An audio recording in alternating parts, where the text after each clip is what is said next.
ಓದಲು ಅಂತ ಕಾಲೇಜಿಗೆ ಕಳಿಸಿದ್ರೆ ವಿಜಯ್ ಪ್ರಕಾಶ್ ಮಗಳು ಮಾಡಿದ್ದೇನು ಗೊತ್ತಾ? ಒಂದು ಕಣ್ಣೀರನ್ನು ಹಾಕಿದ್ದ ಒಂದು ವಿಜಯ್ ಪ್ರಕಾಶ್ ಹೆಂಡತಿಯಾದಂಥ ಮತಿ ಅವರು.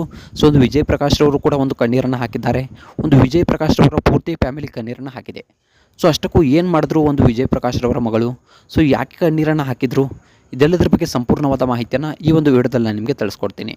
ಅದಕ್ಕೂ ಮುಂಚೆ ನೀವೇನು ನಮ್ಮ ಚಾನಲ್ಗೆ ಸಬ್ಸ್ಕ್ರೈಬ್ ಮಾಡಿಲ್ಲ ಅಂದರೆ, ನೀವು ನಮ್ಮ ಚಾನಲ್ಗೆ ಹೊಸಬರಾಗಿದ್ದರೆ ಈ ಕೂಡಲೇ ಸಬ್ಸ್ಕ್ರೈಬ್ ಮಾಡಿ.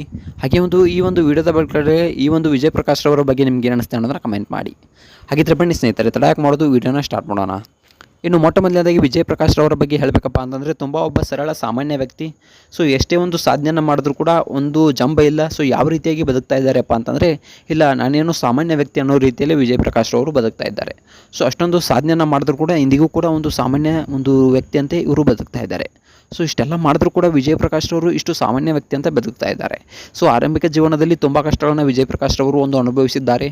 ಸೊ ಯಾವ ರೀತಿಯಪ್ಪ ಅಂತಂದರೆ, ಸೊ ಒಂದು ತಮ್ಮ ಕ್ಷೇತ್ರದಲ್ಲಿ ಹೇಳಬೇಕಪ್ಪ ಅಂತಂದರೆ, ಸಂಗೀತ ಕ್ಷೇತ್ರದಲ್ಲಿ ತುಂಬ ಸಾಧನೆಯನ್ನು ಮಾಡಿರ್ತಕ್ಕಂಥ ವಿಜಯ್ ಪ್ರಕಾಶ್ ರವರು, ಸೊ ತಮ್ಮ ಫ್ಯಾಮಿಲಿ ಕೂಡ ಪೂರ್ತಿ ಸಂಗೀತದಲ್ಲೇ ತೊಡಗಿದೆ. ಸೊ ಅಷ್ಟಾದರೂ ಕೂಡ ವಿಜಯ್ ಪ್ರಕಾಶ್ ರವರಿಗೆ ಒಂದು ಸಂಗೀತದ ಮೇಲೆ ತುಂಬ ಒಂದು ಆಸಕ್ತಿ ಇತ್ತು. ಸೊ ಒಂದು ಫ್ಯಾಮಿಲಿ ಒಂದು ಸಂಗೀತದಲ್ಲಿ ತೊಡಗಿದೆ ಅಂದ ಮಾತ್ರಕ್ಕೆ ಸೊ ಇವರಿಗೆ ಸಂಗೀತ ಬರೋಕ್ಕೆ ಆಗೋದಿಲ್ಲ. ಯಾಕಪ್ಪ ಅಂತಂದರೆ ಸಂಗೀತ ಕಲಿಯೋಕ್ಕೆ ತುಂಬಾ ಶ್ರದ್ಧೆ, ವಿನಯ, ಭಕ್ತಿ ಬೇಕು. ಸೊ ಆ ಒಂದು ಶ್ರದ್ಧೆ, ವಿನಯ, ಭಕ್ತಿ ಎಲ್ಲವೂ ಕೂಡ ಒಂದು ವಿಜಯ್ ಪ್ರಕಾಶ್ರಲ್ಲಿ ಇತ್ತು. ಸೊ ಒಂದು ಸಂಗೀತವನ್ನು ಕಲಿಬೇಕು, ಸಂಗೀತಕ್ಕಾಗಿ ನಾನು ನನ್ನ ಜೀವನವನ್ನು ಮುಡಿಪಾಗಿಡಬೇಕು ಅನ್ನೋದು ವಿಜಯ್ ಪ್ರಕಾಶ್ ರವರ ಆಸೆ ಆಗಿತ್ತು.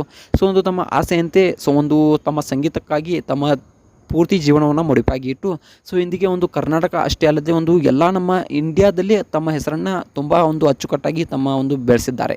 ಸೊ ಯಾವ ರೀತಿ ಅಂದರೆ, ನಮ್ಮ ಕನ್ನಡ ಇಂಡಸ್ಟ್ರಿಯಲ್ಲೇ ತೆಲುಗು, ತಮಿಳು, ಹಿಂದಿ, ಮಲಯಾಳಂ ಎಲ್ಲ ಭಾಷೆಗಳಲ್ಲೂ ಕೂಡ ವಿಜಯ್ ಪ್ರಕಾಶ್ ರವರದು ಒಂದು ಗುರುತಿದೆ. ಸೊ ಅಷ್ಟೊಂದರ ಮಟ್ಟಿಗೆ ಒಂದು ಸೆನ್ಸೇಷನ್ನ ವಿಜಯ್ ಪ್ರಕಾಶ್ ರವರು ಒಂದು ಕ್ರಿಯೇಟ್ ಮಾಡಿದ್ದಾರೆ.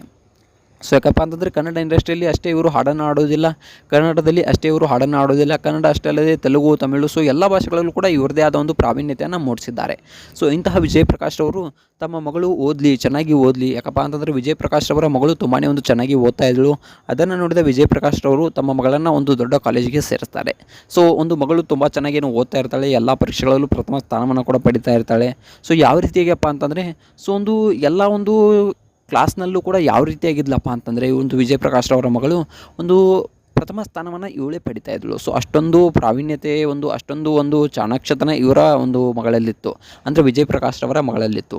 ಸೊ ಇದನ್ನು ನೋಡಿದ ವಿಜಯ್ ಪ್ರಕಾಶ್ ರವರು, ನನ್ನ ಮಗಳು ಆದಷ್ಟು ಬೇಗ ಇನ್ನೂ ಚೆನ್ನಾಗಿ ಬೆಳೀತಾಳೆ, ಸೊ ಇನ್ನೂ ಚೆನ್ನಾಗಿ ಬೆಳಿಬೇಕಂದ್ರೆ ಅವಳಿಗೆ ಒಂದು ಒಳ್ಳೆಯ ಶಿಕ್ಷಣದ ಅಗತ್ಯ ಇದೆ ಅನ್ನೋ ಮಾತನ್ನು ಒಂದು ಯೋಚನೆಯಲ್ಲಿ ಇಟ್ಕೊಂಡ್ಬಿಟ್ಟು ಒಂದು ದೊಡ್ಡ ಕಾಲೇಜಿಗೆ ಸೇರಿಸ್ತಾರೆ. ಆದರೆ ಇಲ್ಲಿ ವಿಜಯ್ ಪ್ರಕಾಶ್ ರವರ ಮಗಳು ಮಾಡಿದ್ದನ್ನು ನೋಡಿ ಒಂದು ಕಣ್ಣೀರನ್ನು ಹಾಕಿದ್ದಾರೆ ವಿಜಯ್ ಪ್ರಕಾಶ್ ರವರು ಮತ್ತು ಮಹತಿ ಅವರು.